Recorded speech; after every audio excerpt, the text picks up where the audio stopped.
Quelques erreurs techniques. Hein, Joseph à 55 kg, il fait du bilboquet avec. Back to training, quoi. Back to training, encore une fois.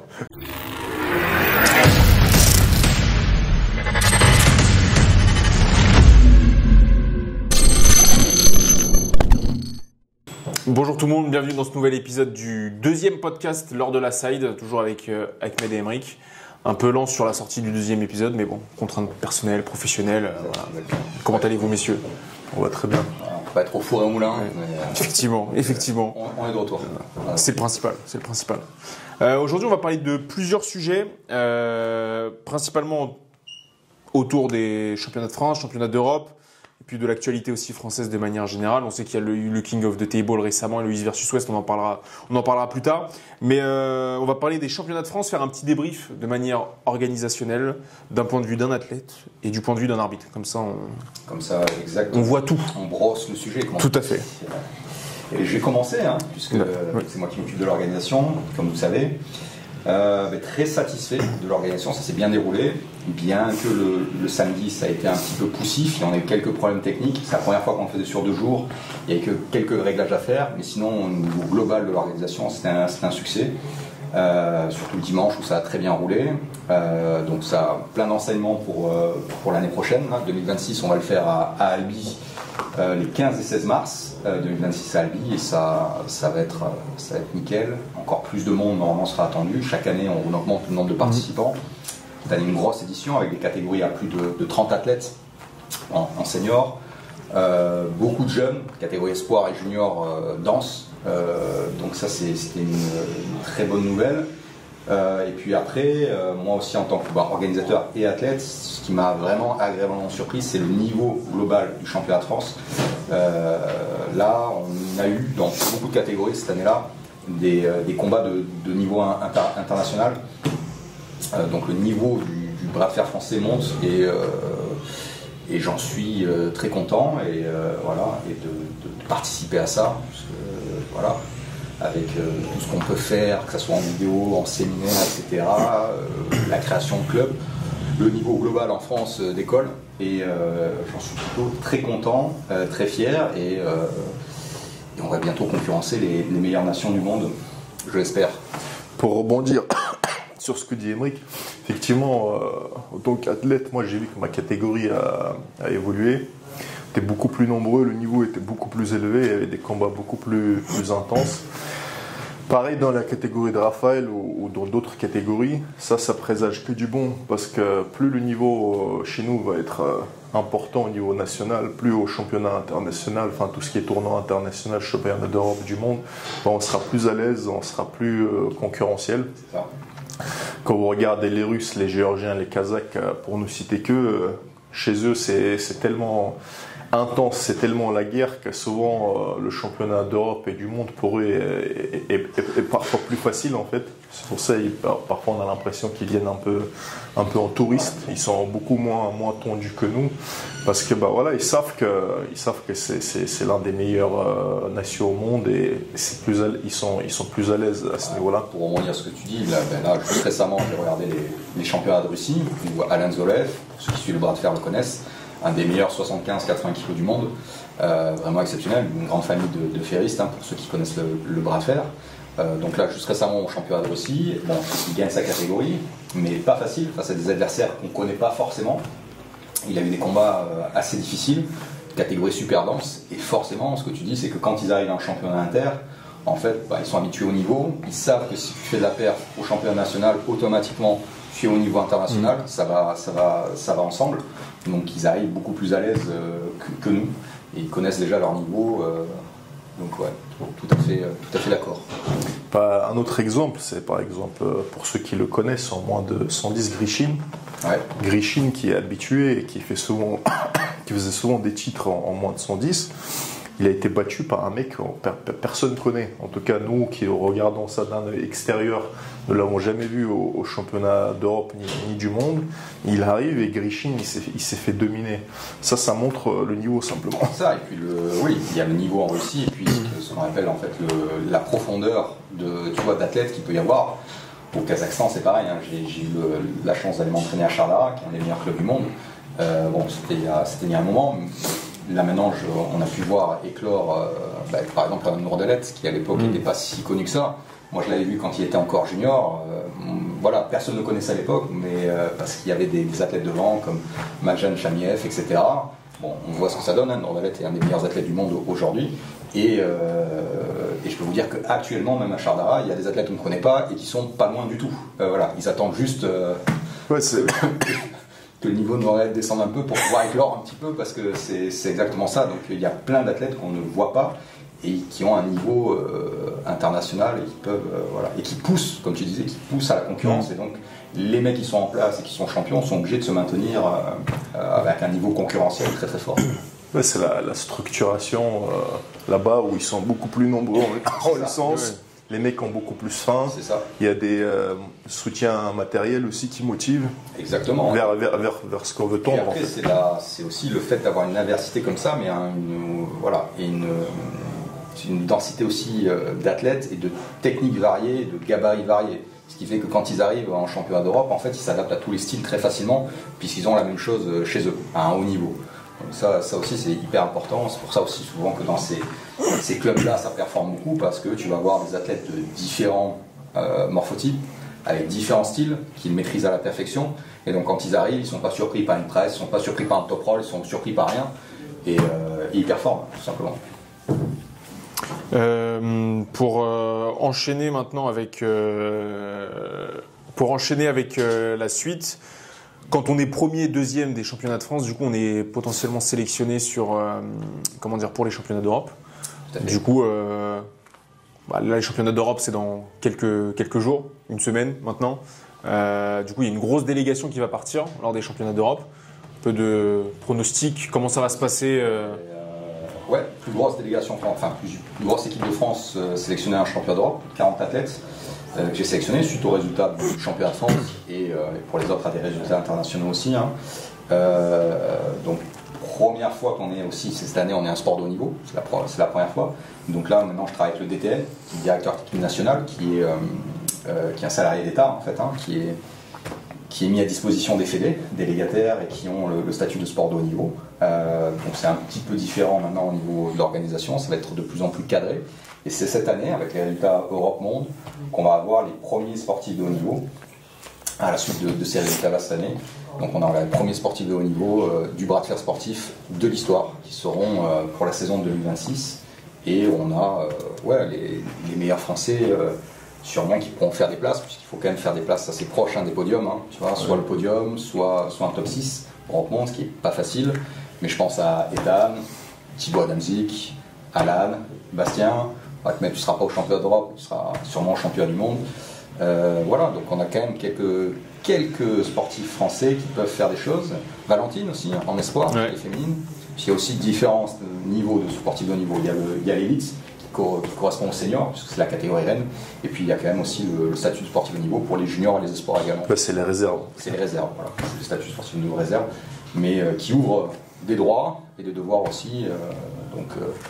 Pour les avantages, hein, pour faire assez simple pour le sportif de haut niveau, ça va être un cursus scolaire facilité pour les entraînements et les compétitions, et aussi une facilité à se faire, si tu veux, à pouvoir avoir des jours de congé ou être libéré par un employeur quand tu es sportif de haut niveau, plus après, ce qui concerne la Fédé, des aides financières en plus, quoi. Un accès au métier du fonctionnariat facilité aussi les métiers aussi autour du sport aussi, hein. Quand on est sportif de niveau, c'est plus simple. Et métier militaire aussi. Et nous, ça va nous ouvrir aussi beaucoup plus facilement pour faire des stages d'équipe de France, les portes des CREPS, qui sont les centres d'expertise et de recherche pour le sport de haut niveau. Tout à fait. Centre de ressources, d'expertise et de performance sportive. Merci Raphaël pour être un peu plus précis sur l'acronyme CREPS. D'ailleurs, il y a des vidéos du stage de l'équipe de France qu'on avait fait au CREPS de Vichy sur la chaîne Bras de fer sportive. Exactement. Très bonne vidéo, les gars. Il y a quelques années maintenant. Il y a quelques petites pépites, n'hésitez pas à aller voir. Il y a du contenu intéressant et vous allez vous marrer aussi. Il y a du contenu en qualité, il y a du contenu en quantité aussi, il y a de l'humour, il y a de l'apprentissage. C'est des vidéos, c'est les premiers, donc il y a de l'enthousiasme. C'est historique, les gars, n'hésitez pas à aller les voir. Tu disais? C'était terrible. C'est vraiment éclaté. C'était une bonne expérience. Bonne expérience, quoi. On va pas parler de l'arbitrage aussi.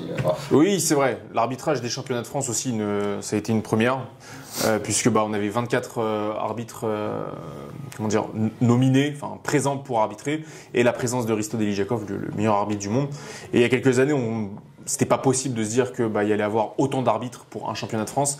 Finalement, cette année, on a bien réussi avec pas mal de diplômes délivrés, les premières arbitres féminines aussi qui ont été présentes, et les plus jeunes arbitres, 16 ans, je crois. Ouais.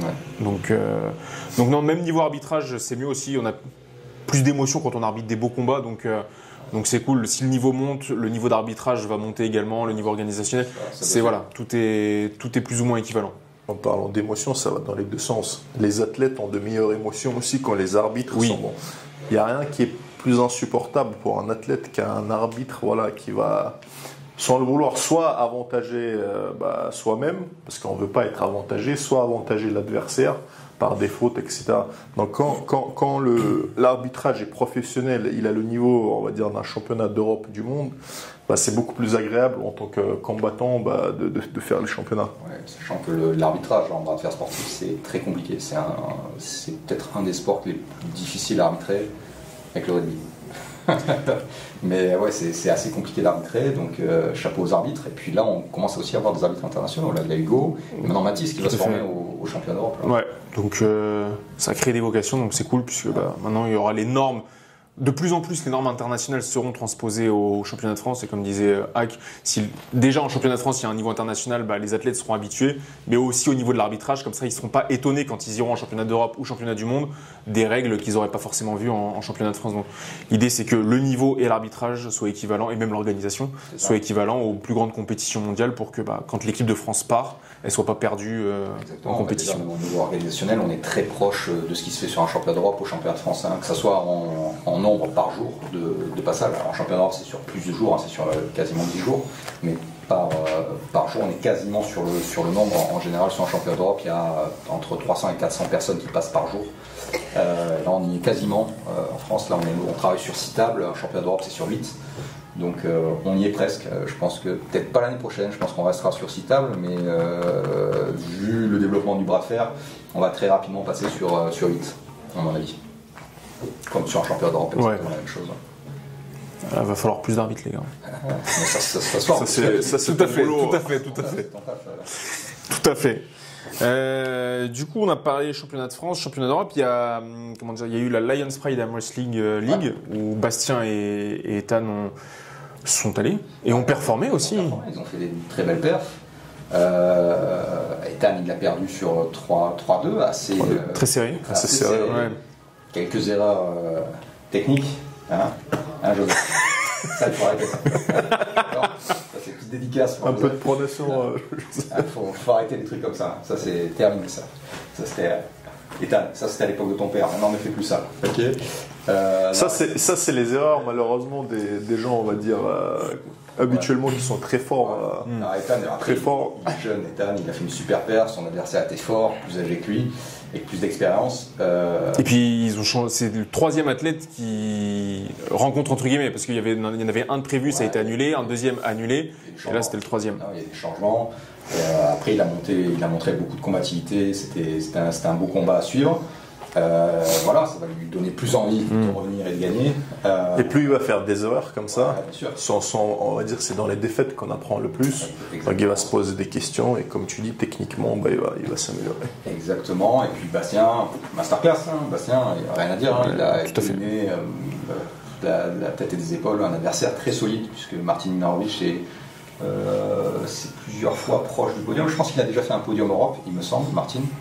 Il me semble, mais c'est toujours un mec qui est toujours classé dans les 5-6 Europe. Ouais. Un mec très solide qui avait battu Alan il y a 2 ans, il me semble, 1 an ou 2 ans. Donc ça veut dire que le niveau français vraiment monte, puisque Alan a réussi est champion de France toute catégorie, donc a battu Bastien en finale au championnat de France. Donc ça veut dire que le niveau d'Alan a encore monté. Le niveau de Bastien est encore monté également. Donc là, comme on disait tout à l'heure sur le championnat d'Europe, ça présage de bonnes choses. Je pense qu'ils sont tous les deux capables de revenir avec des médailles sur le championnat d'Europe en catégorie senior. On leur souhaite. On leur souhaite exactement. Et très très très bon combat Bastien après qui a fait le show, on connaît Bastien. Super, et puis une belle organisation de la LN Pride. C'est vrai que. Même en termes de finition, j'ai trouvé même du niveau du East versus West, voire mieux sur certains aspects, hein, en termes vraiment de production telle quelle. Quoi. Donc allez voir les vidéos, elles sont sur le site, c'est quoi le sur YouTube là, sur YouTube, c'est Lions Pride Arm Wrestling League, je crois. Des beaux combats, en termes même de visuel et d'orga en tant que tel, c'est vraiment agréable à regarder. C'est de beaux t-shirts. De beaux t-shirts, exactement. Et des beaux combats surtout. Ouais. Ouais, Digne la du carte, niveau, la carte, elle est belle, la carte. Même l'orga en tant que tel, c'est-à-dire comment c'est filmé, le setup, l'endroit, ils ont fait ça vraiment, vraiment top. Gros travail d'Alexa, l'organisateur. Je voulais faire une mention spéciale. Je me rappelle de la story de Bastien qui disait qu'il n'y avait pas assez de visionnage en pay-per-view, que les mecs malheureusement à cause de ça pouvaient arrêter ou ont déjà décidé d'arrêter s'ils n'arrivent pas à rebondir. Du coup les gars, c'est très important. Vous pouvez lors d'un événement d'être très occupé, pas pouvoir regarder, de le regarder en direct. N'hésitez pas, si vous le pouvez derrière, à acheter le pay-per-view et le regarder. Si vous pouvez le regarder en direct, c'est encore mieux, ça vous aurez plus de plaisir à le faire. Voilà, mettez un investissement financier, en même temps vous prenez du plaisir, c'est-à-dire que c'est pas juste un don, c'est-à-dire que vous recevez un service de qualité. Ne soyez pas radin, voilà. Surtout que c'est que 10 €, donc ça va. Non, voilà, c'est que participer, comme dit Raph, c'est pas grand-chose. Mettez les moyens. Si vous voulez que le bras de fer, si vous tenez vraiment à ce sport, si vous voulez que ça se développe, que ce soit en France ou à l'international, soutenir les athlètes aussi. Si vous voulez que on appelle de plus en plus d'athlètes de France dans ce genre de ligue. Il faut que vous montrez que le public français veut s'investir. Il faut soutenir l'organisateur. Donc n'hésitez pas, mettez les moyens. Même si vous ne pouvez pas le regarder, n'hésitez pas à mettre les moyens pour acheter le pay-per-view simplement. Après, ce qu'il faut que les gens comprennent, je prends l'exemple du foot, pourquoi le foot c'est le sport numéro 1 ? Parce que les supporters de foot sont les plus grands consommateurs de leur discipline. Ah, c'est le nerf de la guerre. C'est le nerf de la guerre. C'est pour ça, un supporter de foot, il y a un maillot qui change, ils mettent 150 €, 200 € dans le maillot du PSG. Alors, je ne dis pas qu'on est obligé de mettre ces sommes-là dans des maillots, mais c'est parce que les supporters de foot sont des grands consommateurs de foot que le foot est le foot. Si nous, alors il y a beaucoup de fans de bras de fer, mais qui ont du mal à s'investir. Alors si pour acheter des poignées et des machins sans savoir s'en servir, il y a du monde, mais pour aller vraiment soutenir des organisations, vous voulez avoir des belles choses comme les versus West, d'autres ligues, il faut y aller. La même chose pour la fédération, etc. Pour qu'on ait des beaux événements, il faut qu'il y ait du monde qui vienne, etc. etc. Donc ça c'est en prendre conscience aussi, que c'est d'abord, avant tout, les acteurs et ceux qui sont les pratiquants qui sont d'abord le premier moteur. Et c'est ce qui attire ensuite les sponsors. Quand il y a beaucoup de monde et du monde qui est vraiment investi dans la discipline, les sponsors ils viennent tout seuls et le sport décolle ensuite. Donc ça c'est vraiment à intégrer pour ceux qui regardent, parce qu'ils sont il y a un gros décalage entre le nombre de pay-per-view et le nombre de personnes qui ont réellement regardé les combats. Vraiment un très très gros décalage. Donc ça, il faut le... Surtout que plus des Français vont acheter le pay-per-view, plus il y aura de Français aussi à l'international. On l'avait dit avec Emeric, s'il y a des gens qui achètent le pay-per-view pour le East versus West, il y aura plus de Français au East versus West et les organisateurs auront envie d'inviter des Français parce qu'ils savent que derrière, les gens payent pour regarder des Français performer. Exactement. Pourquoi il y a autant d'Américains ? Bien sûr, il y a des Américains ou Nord-Américains en tout cas. Bien sûr, ils sont très forts aussi, mais pas que. Ils sont surreprésentés au East versus West, parce qu'il y en a certains qui sont très très bons. Globalement, ils sont tous très forts. Hein. Tous les athlètes qui vont au East versus West sont tous très forts. Mais l'organisateur, pourquoi on le fait aux États-Unis récemment, etc. Parce que l'organisateur sait que les pratiquants et même ceux qui regardent le bras de fer aux États-Unis sont des consommateurs. Donc ils sont prêts à... Ils sont bons clients. Ils sont bons clients, et quand il y a un show qui vaut, qui est bien fait, ils mettent ce qu'il faut. Et donc l'organisateur a tendance à inviter plus d'Américains, Nord-Américains, que de gens dans le reste. Si c'était le même niveau en France, je vous garantis qu'il y aurait déjà eu 3 ou 4 East versus West à Paris. Hein. Voilà. On n'en est pas là.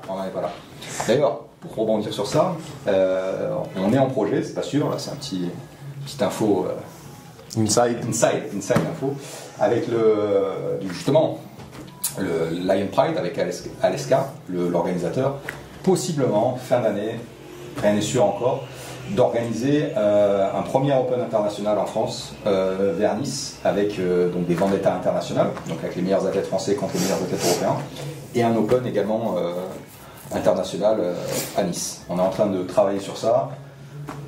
C'est pas sûr cette année, ce sera sûrement l'année prochaine, mais peut-être, voire en fin d'année, autour du mois de novembre, organiser ça, un bel événement en France international à suivre. Et ne demandez pas quand est-ce que ce sera, on communiquera en temps et en heure si ça se fait et tout. Exactement, vous aurez toutes les infos, voilà. pas, ça va communiquer. Et demandez pas des liens gratuits aussi. Pas de lien piraté. Et pour rebondir sur le East versus West, bon, comme beaucoup de monde le savent, Emeric devait affronter Matt Mask. Alors, Plusieurs fois. Trois fois. Une fois à Las Vegas. Après c'était Arlington, Texas, c'était Mad Mask, puis après ça a été un autre. Et là, de nouveau en juin, c'était Irakli. Donc finalement ils ont fait Irakli Mad Mask, comme vous avez pu voir. Et comme on disait tout à l'heure, on peut pas être au four au moulin, tu vois, tac. C'est clair. On bosse pas mal en ce moment, donc j'ai pas la tête à 100% sur le bras à faire entre les différentes organisations, puisque je m'occupe du développement de bras à faire en France, mon métier. Et donc j'ai dû repousser ces combats-là, puisque je ne suis pas prêt, je ne m'entraîne pas assez pour ce genre de combat-là. Et par contre, Terzi m'a proposé en novembre. Donc ce sera le premier East versus West en Suisse, donc à Zurich. En Europe de l'Ouest. Ouais, en Europe de l'Ouest, exactement. C'est le premier East versus West en Europe de l'Ouest. Et donc j'ai dit qu'en novembre je serai prêt et que donc je serai sur la carte, potentiellement contre Irakli ou Mad Mask. A priori, peut-être le vainqueur de ce combat-là. Mais bon, rien n'est sûr à autant de distance. Donc Terzi ne peut pas garantir le combat. Encore, enfin, mon adversaire, le combat, je l'aurai. Contre qui, on verra bien. Mais voilà, je serai prêt le 1er novembre.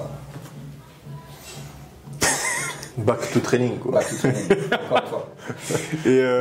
Et toi qui as fait plusieurs vidéos avec Levan et Irakli, si Emeric affronte Irakli bras gauche, tu penses que ça se passerait comment? Je vais le fumer. Je dit.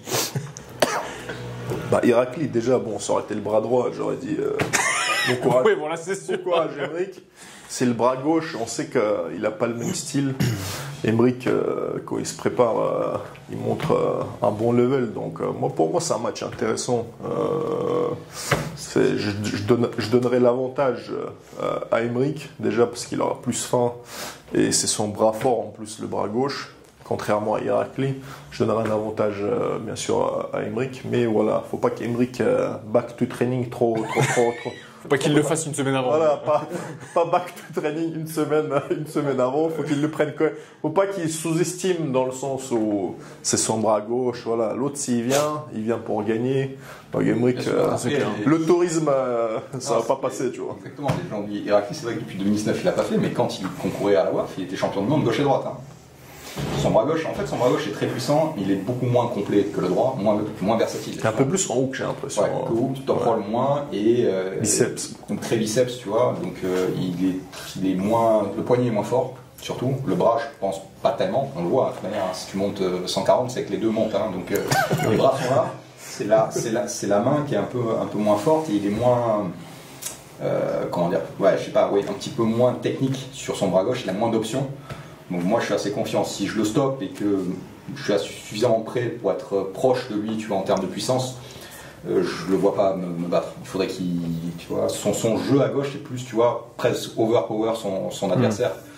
Et si tu le bloques à un moment donné, je pense qu'il aura pas les ressources qu'il a à droite quand il est bloqué. Pour moi, là où tu as un avantage aussi, c'est qu'il a son style à gauche est bien pour toi, pour ta main gauche en fait. C'est pour que tu puisses rentrer et que lui, il sera dans un tirage et il va te connecter en fait. C'est pour ça, ça c'est bien pour toi. C'est intéressant. Puis après, le combat contre Mad Mask va être intéressant de voir. Moi, je pense que le combat contre Mad Mask à gauche sera plus serré qu'on le pense. Je pense que ça va être assez proche sur les deux. Je pense que Mad Mask aura le dessus, tu vois, sur la main. Et après, Irakli aura le dessus forcément sur le bras. Et ça va dépendre qui prend un peu l'avantage sur le start. Qui sera plus endurant aussi. Et peut-être aussi ça va se jouer à l'endurance. Ce sera un combat que je vais suivre de près, parce que ça va me donner beaucoup d'infos pour moi. Et voilà, non, si je suis préparé, il n'y aura pas de problème, quoi. Normalement, non. Voilà, tac tac, tranquille, quoi. gravir les échelons jusqu'à Alijane. Ouais, on va se calmer. Là, pour le style, c'est beaucoup moins agréable, du coup. Et pour terminer un peu, on va juste parler du main event aussi du East versus West 18, qui est quand même Levan contre Hermès. Quels sont vos pronostics, messieurs? Levan nous a habitués à de la grandeur, surtout que son combat contre Hermès c'est pas passé par un one shot. On va dire qu'il a eu des problèmes sûrement liés à son surpoids, avec la respiration et tout. Là, vu comment il s'insulte à travers des médias interposés, connaissant Levan, je sous-estime pas Hermès. Hermès est très fort, hein, vu ce qu'il soulève, vu ce qu'il fait. Mais d'un point de vue mental, d'un point de vue revanche, d'un point de vue partir sans laisser de défaite, je pense d'un point de vue, on va dire motivationnel, ce sera Levan. Et Levan, il a plus d'armes que Hermès. Il est presque aussi fort, ou tout aussi fort que Hermès dans ses axes forts. Il a d'autres axes, tout ce qui est poussé, tout ce qui est main, tout ce qui est presse. Maintenant, on sait qu'il utilise de plus en plus là. Il l'a montré contre Devon, où ça bloquait sur le premier round. Ça va presser. Et je pense que ce qui lui a manqué, en plus de son problème de respiration à son dernier combat, c'est qu'il était trop en top roll, trop en tirage, il manquait de presse. Là, il semble de le travailler. En tout cas, il dit qu'il le travaille. Je pense que pour moi, honnêtement, c'est deux athlètes que j'apprécie. Bon, même si je connais, avec Levan, on est plus proche, etc. Je pense que Levan, c'est 0. Hein. Oui, après, tu ne peux pas parler contre Levan. Il est archi favori. Après, le seul truc, c'est est-ce que Hermès va pouvoir lui donner plus de difficultés qu'il lui a donné avant. Tu as noté aussi, on sous-estime beaucoup Levan en tant que Ferris pur. C'est quelqu'un de très technique, très intelligent dans la vie. Je pense qu'il a très bien analysé ce qui lui a manqué, tu vois, sur le match contre Hermès. Le mental, il est très fort aussi. Il est très fort, oui, parce qu'on pense que c'est parce qu'il dégage beaucoup de puissance, tu vois, c'est son nom, etc. Mais c'est un Ferris qui est très fin. On dirait pas, mais oui. Pour un poids lourd. Et je pense qu'il a. Là qu'il est fin, d'ailleurs. Et du coup, voilà, il a pris beaucoup d'infos. Alors Hermès aussi, de son côté aussi, a pris de l'infos. Donc à voir. Après, pour moi, il est archi favori. Je pense qu'il n'y aura pas de débat sur la victoire. Je pense pas du tout que Hermès. Après, ce qui va être intéressant, c'est à quel point Hermès peut le mettre en difficulté. Et voilà, pour moi, c'est ça qui va être à voir. Moi, je ne pense pas du tout qu'il puisse même prendre un round à Levan. Tu sais comment je le vois, sur moi. Double faute, possiblement, mais je ne le vois pas amener Levan au pad. Mais par contre, le mettre peut-être en difficulté, c'est tout à fait possible. Tu sais, moi, comment je le vois, le combat, je vois que ça va ressembler un peu, je pense, à moins d'un miracle. Tout peut se passer, hein. On n'est pas immortel, les gars. On peut avoir des problèmes, le jour J, etc. Ou juste un peu avant. Moi, comment je le vois dans le déroulement normal, le premier combat, ça va un peu se chamailler, ça va s'arrêter peut-être un petit peu comme la dernière fois. Levan va l'écraser, on va lui faire une presse.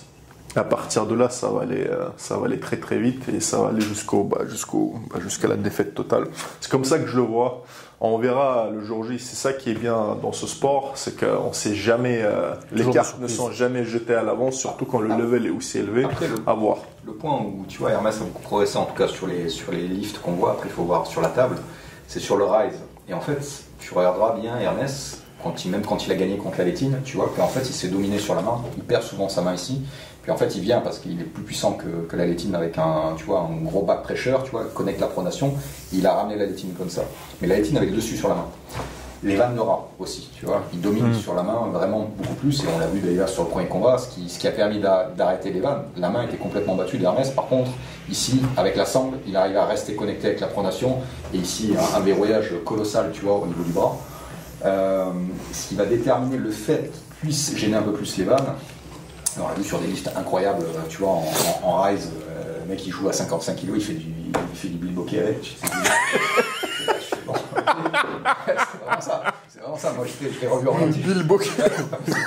Il joue avec 55, t'es là, tu fais waouh. Et donc j'ai l'impression que et d'ailleurs, en Moldavie, c'est pas pour rien qu'il a focalisé sur ça, parce qu'il a senti que c'est un point où il perd, tu vois, son poignet sur le haut quand il a des mecs grands, tu vois, des gros leviers, la Létine, les vannes aussi, il a des leviers incroyables, et qui sont très très forts là-dessus, il a tendance à perdre. S'il arrive à rester un peu plus connecté, et être beaucoup plus rigide là, forcément son bac, sa pronaction sera beaucoup plus efficace. Et là, il pourra, au lieu de stopper, tu vois, vraiment en défense, il pourra stopper au milieu de la table, et c'est pas du tout le même jeu, parce que là tu peux être offensif. Avant il était vraiment, t'es que défensif, et c'est pas du tout la même manière d'aborder le combat. Donc à voir si le travail d'Hermès paye là-dessus. Curieux de voir, mais bon, s'il doit mettre des sous, c'est sur les vannes, il n'y a pas de discussion, hein, tu vois, voilà. Ouais, c'est vrai qu'on sait tous que les vannes restent quand même majoritairement favoris contre n'importe quel adversaire. Après, c'est comme même quand tu aimes bien l'athlète, quand il est hyper dominant, tu as toujours envie de voir un challenger essayer de faire quelque chose. C'est pour ça que souvent, voilà, les challengers à l'Evan, ils sont vraiment hypés parce qu'on espère que le champion tombe un petit peu, à part les Géorgiens. Ça, par contre, ils veulent les garder, mais pour le reste, c'est un peu ça, quoi. C'est un peu ça. Non, c'est sûr. On a parlé de pas mal de sujets. On a essayé de couvrir un peu plusieurs choses. On va refaire des podcasts, hein, évidemment. Là, on a principalement parlé du coup des France, Europe, prochain East versus West et la LPAL, de manière générale, et puis les éventuels événements à venir. Dans d'autres podcasts, on parlera d'autres choses. N'hésitez pas à nous dire en commentaire les sujets que vous souhaitez qu'on traite. Ouais, et puis là, au moment où on tourne, il y a un Open à Metz, un Open régional là, qui est en train de se faire. Pour ceux qui veulent donc s'inscrire, faire du bras de fer, vous avez le site de la Fédé avec tous les clubs référencés. Et vous avez également le calendrier, où vous avez toutes les compétitions régionales, nationales, même Outre-mer également, inter. Et donc n'hésitez pas à aller sur le site de la fédération et vous trouverez toutes les infos. C'est quoi le site adéquates. www.ffforce.fr. Voilà les gars. Magnifique. Vous avez plus d'excuses les gars. Au lieu d'envoyer des messages, regardez bien le site d'abord. Voilà. Merci principalement. C'est vrai qu'on a un site qui est super bien fait. Il faut y aller dessus les gars. Il faut des sous, donc il faut faire marcher un peu. Donc inscrivez-vous, commentez les sujets qu'on voulait qu'on aborde dans le prochain podcast. Abonnez-vous les gars, super important. Prenez les pay-per-view aussi, likez, partagez. Puis je pense qu'on est bon. Pouce bleu. N'hésitez pas les gars, comme a dit Raph, à liker, commenter, partager. C'est ce qui va faire le référencement. Ce qui va faire aussi que voilà, ça fait partie du développement en fait. Hein. On fait ça pas que parce qu'on aime bien. Et surtout c'est gratuit là, il n'y a pas de PPV à prendre. Donc voilà, là, vous avez aucune raison. Là, vous avez aucune excuse. Vous avez zéro excuse les gars. N'oubliez pas que le travail et la détermination payent. Force et honneur les gars. Mon ami, bienvenue sur la chaîne Bras de Fer Sportif. Es-tu abonné? N'oublie pas de liker et de commenter mes vidéos. Abonne-toi. J'hésite. Ok, ça va. Bon visionnage.